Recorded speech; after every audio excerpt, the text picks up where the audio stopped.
We talked a lot this hour about the Hunter Biden federal investigation into his taxes and international business dealings.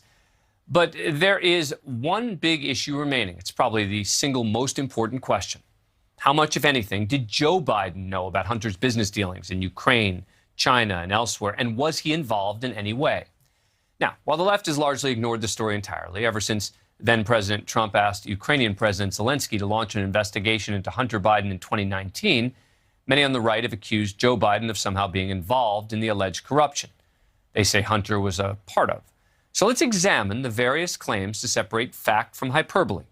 Let's start with President Trump's claims that then Vice President Biden stopped a Ukrainian investigation into possible corruption by Hunter. It is true that while Joe Biden was vice president and overseeing U.S. policy in Ukraine, Hunter was sitting on the board of Ukrainian energy company Burisma Holdings and earning around $50,000 a month for his work with the firm.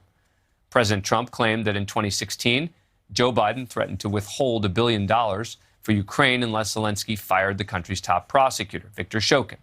That's true. But even the investigation by Senate Republicans found no evidence that Joe Biden withheld the money because Shokin was investigating Burisma. Instead, it was because Shokin wasn't pursuing corruption charges among the country's political elite, despite pressure from European and American diplomats. So that one appears to be a non-starter. The story took another turn weeks before the 2020 election when the New York Post reported on the contents of a laptop they claimed to be Hunter's. The laptop was said to contain data detailing Hunter's businesses in Ukraine and China, as well as an email purporting to show a Burisma advisor thanking Hunter for arranging a meeting for him with then Vice President Joe Biden. We mentioned this earlier. This is the one, "Dear Hunter, thank you for inviting me to D.C. and giving an opportunity to meet your father. It's really an honor and pleasure," he reportedly wrote. The Post called the email a smoking gun. Now, while much of the mainstream media wrote off the Post's reporting as misinformation, with some social media sites going so far as to ban people from sharing the story, the email turned out to be entirely true. Nearly a year after the Post's initial report, Politico's Ben Schreckinger confirmed in his book that at least some of the Post story was accurate and that some, if not all, of the material from the laptop was genuine.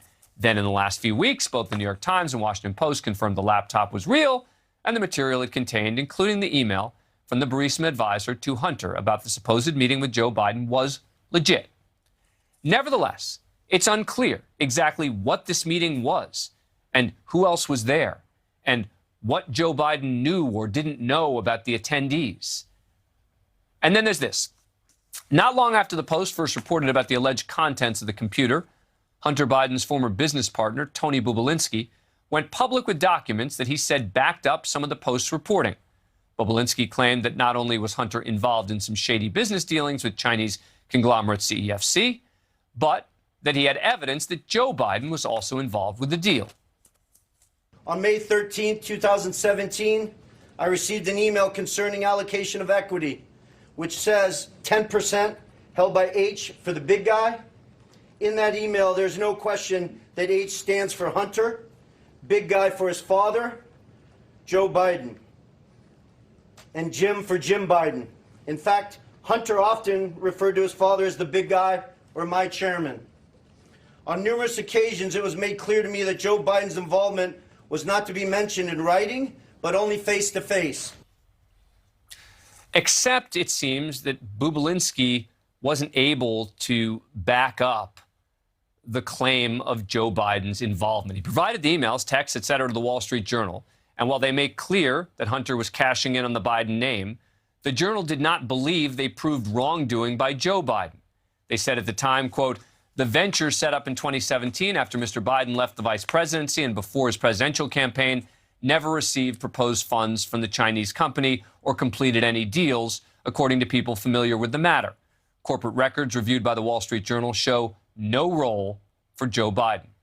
The Journal's editorial board took it a step further, writing, quote, "Joe Biden was a private citizen at the time of these alleged meetings, and there is no evidence we've seen that he personally benefited from the China deal." So maybe there was talk by Hunter of including his dad. But there is no evidence at this point that Joe Biden actually made any money off any of these deals. But while there's no credible evidence to prove any impropriety by President Biden. As of now, we will and should continue to follow and evaluate any future evidence that comes in as well, which brings me back to our former federal prosecutors, Shan Wu and Kim Whaley. All right, so Shan, let me ask you this. There's a report in the New York Post that in the grand jury, they have been asking a witness about the big guy, which is the Bobulinski reference to Joe Biden. If that's true, how significant? It's significant, but not surprising. That's something they need to pursue. I mean, they need to understand who that term refers to.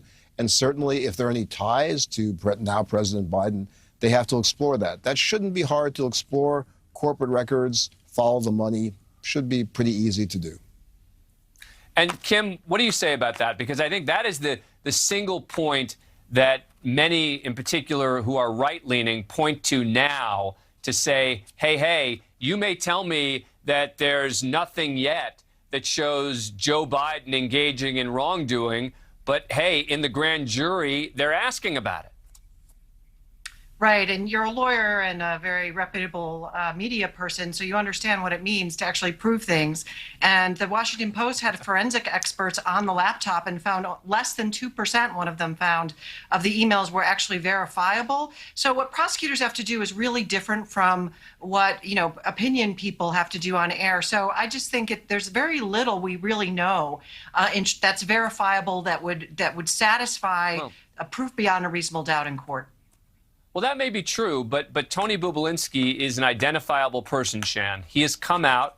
He has made this allegation. Now, we should be clear, he's not specifically alleging wrongdoing by Joe Biden, but he is saying that there was clearly a deal in place, Shan, to provide money to the big guy.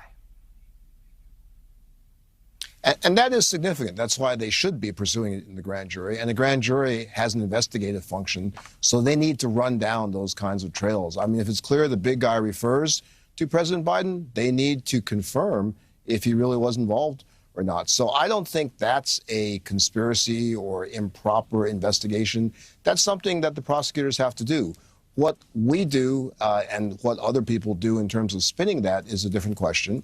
But that's something they normally should look at. Certainly, if I were investigating it, I'm sure if Kim were, we'd be asking lots of questions as to who is the big guy and what's the real money trail to connect him with any money that changed hands. Right. And again, asking questions, as Kim pointed out, is different from saying that we've reached a conclusion about what that means. So Kim and Shan, thank you so much for sticking with us for this entire hour. We really appreciate it. Look, I know that there are going to be people on both sides now who are going to be upset about the hour we just did. I can tell you that I know that many of you on the left are going to say, why did you waste an hour on Hunter Biden? And many of you on the right are going to say, well, why were you not harder on Joe Biden or Hunter Biden? Because everything we have tried to do here is to lay out the facts of what we know and analysis from it. I hope you found it worthwhile. That does it for us tonight. Banfield starts right now.